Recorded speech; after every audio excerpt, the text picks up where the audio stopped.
The Masai Mara is undeniably one of the greatest wildlife viewing areas on Earth.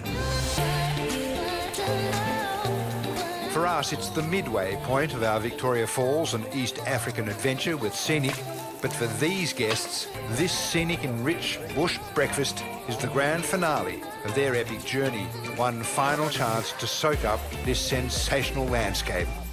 To come here and the closeness of all of those animals was just amazing. But while the wildlife is what's put the Mara on the map, these lands are also home to one of the most extraordinary tribes on Earth.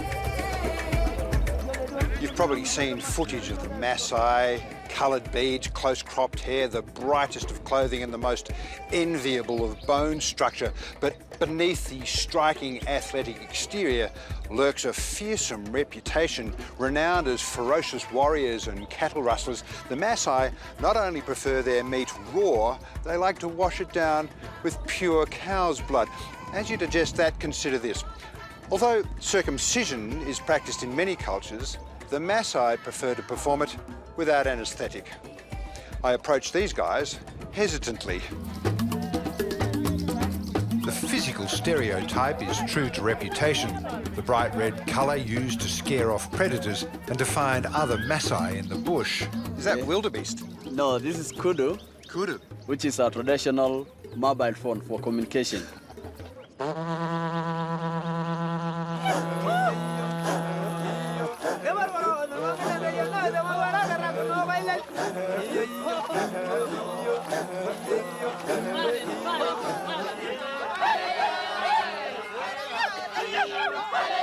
And while they still look fierce, they're also mighty friendly. This dance, performed today, is to welcome me to their village, but traditionally used for other, more vital purposes.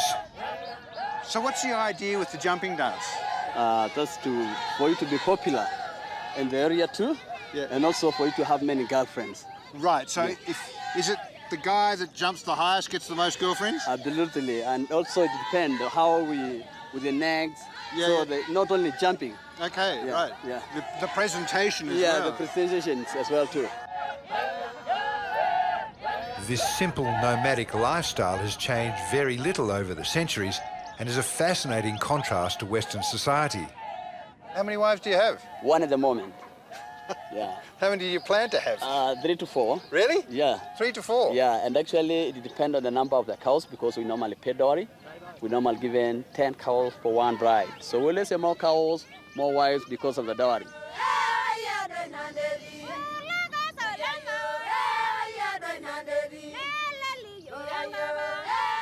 This is my house. Yeah. And actually, my wife and my mom made it. Right. It's a great, very nice house. Your wife and your mum made it? Yeah. And what did you do? Actually, I make the fence. Right.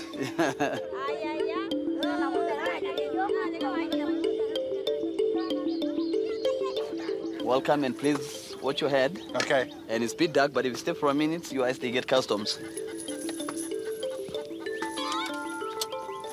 It's very dark. Yeah, actually, the houses, they are quite dark. Is there a reason for that? Oh, yeah, Keep it because cool. we like privacy. This is a bed for me and my wife. Right.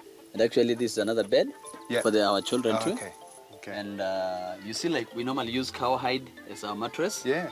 And under the bed, we put some branches to make the bed comfortable. Right. So I promise you, next time when you come here, you don't have to go out of the lodge. You come and stay here, free accommodation. Excellent. And your breakfast will be milk and blood. Yeah. Yeah, And a nice night's sleep with 6 children. absolutely, sure.